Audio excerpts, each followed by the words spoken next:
Welcome to the DCTV News at Noon program. I'm Kelsey Kiesling. And I'm Kendra Cook. Dolores County Broadcasting Network is the producer of DCTV with support from the Southwest Colorado TV Translator Association.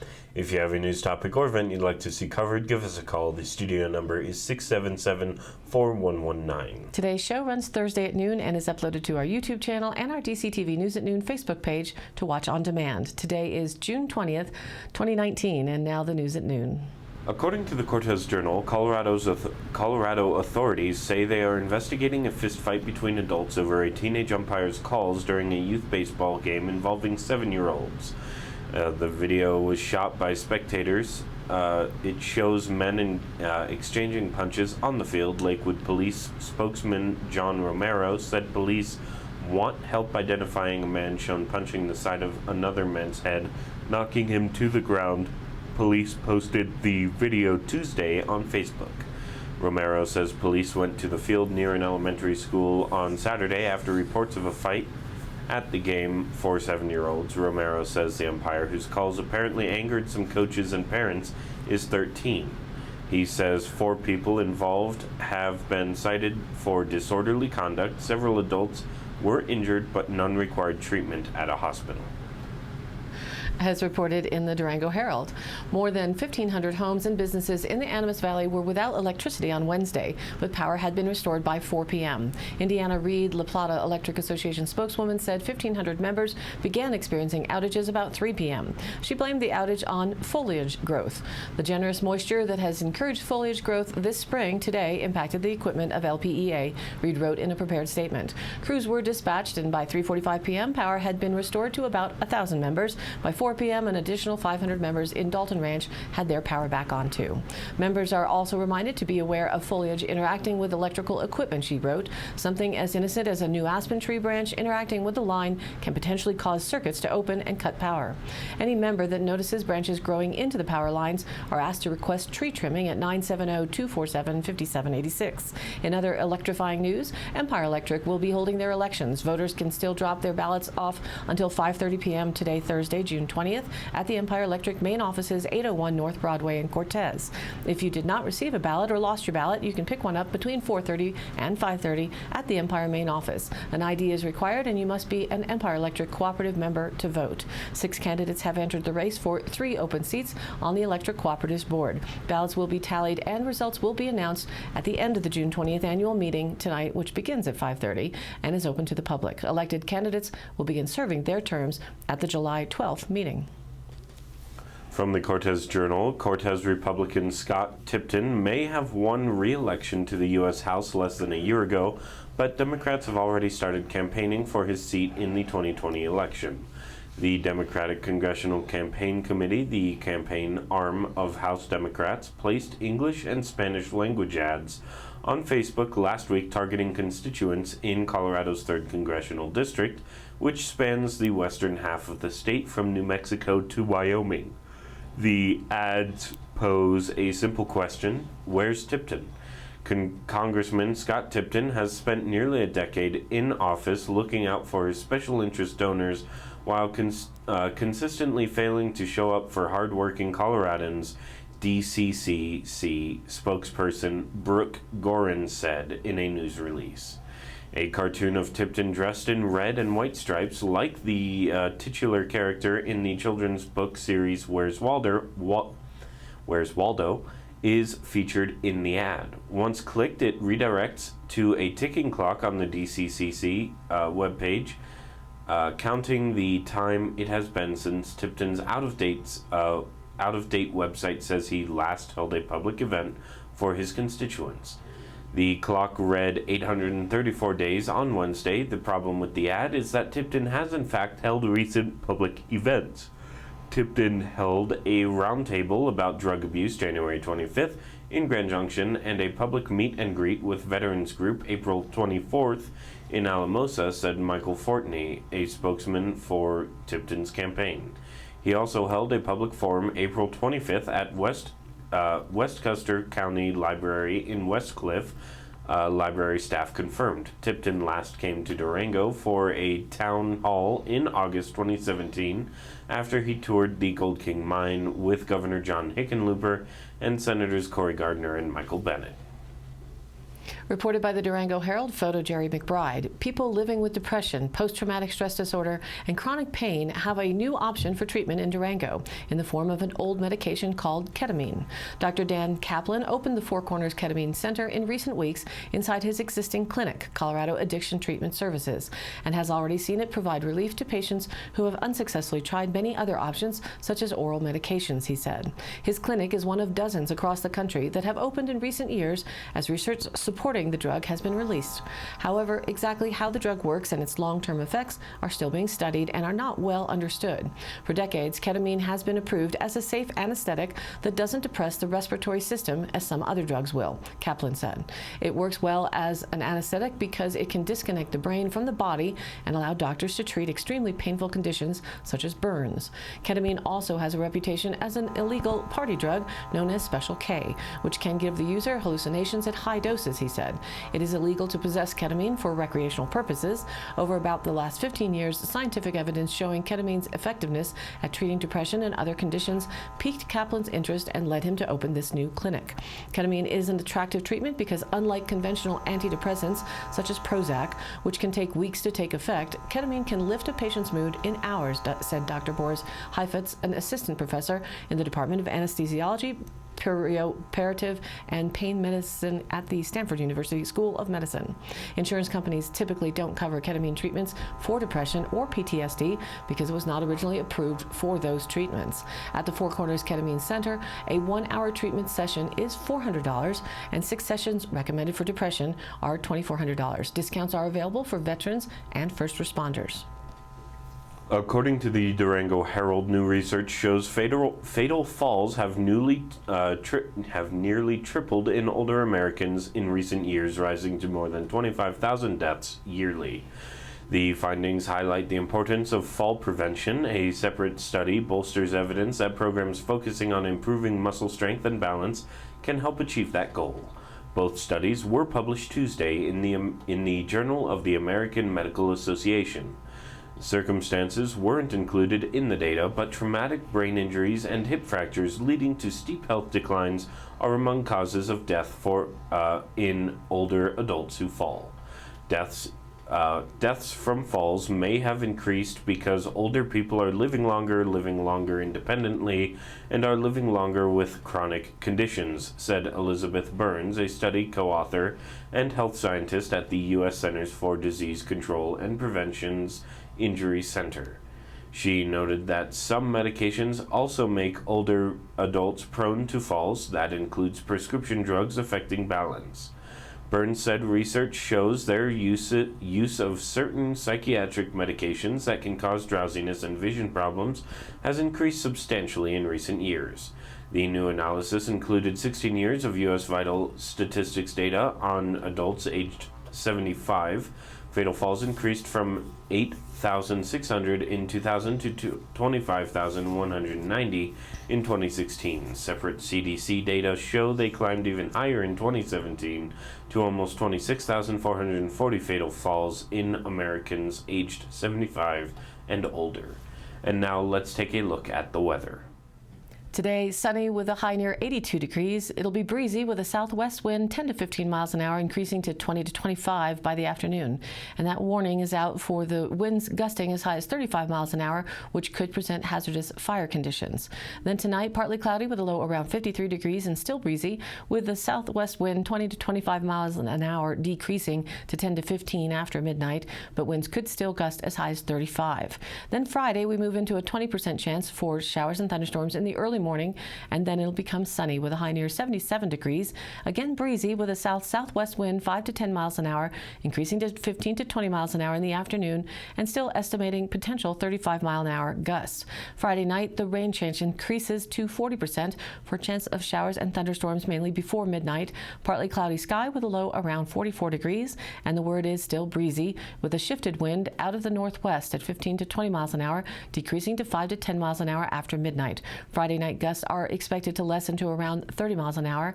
Now the weekend is also showing Saturday with a chance for showers, with thunderstorms also possible by the afternoon. Cooler and mostly sunny with a high near just 65 degrees. Southwest winds 5 to 15 miles an hour with gusts again to 30. And then Saturday's chance of precipitation right now sits around 30%. And Saturday night, a 20% slight chance for showers and thunderstorms comes in.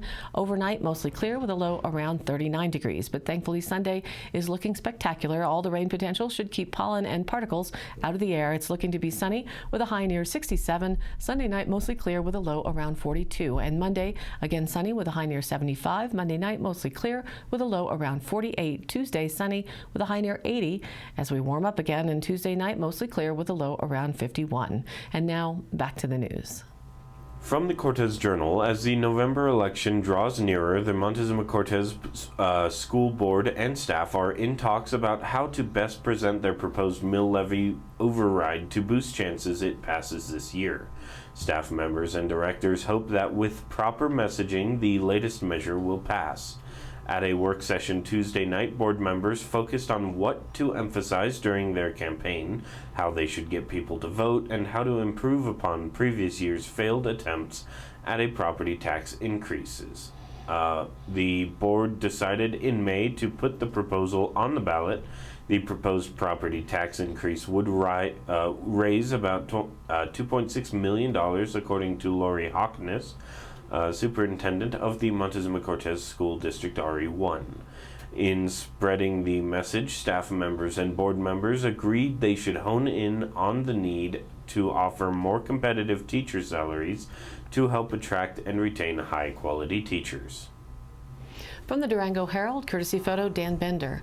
A wet winter and spring brought skiers and snowboarders flocking to Purgatory Resort, but the snow did not translate into an increase in sales and lodgers taxes in March for the city of Durango, a month known for spring break crowds.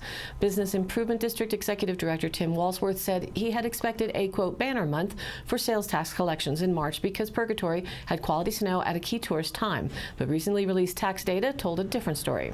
General city sales tax collections dropped 1.5% from about $1.3 million in March of 2018 to $1.28 million for the same period this year. But city sales tax collections are up 0.2% for the first quarter of the year, according to the data. Lodgers tax collections dropped 9.6% from just over $61,000 in March of 2018 to just over $55,000 for the same month this year, city data showed. At the same time, Purgatory Resort reported a 47% increase in visits from the 2017-18 season compared with the 2018-19 season. The jump is largely attributed to a rebound from an extraordinarily dry season in 2017 and 18. The same storms responsible for Purgatory's quality powder may be at fault for the drop in sales and lodgers taxes, said Barbara Baumann, interim executive director at the Durango Area Tourism Office.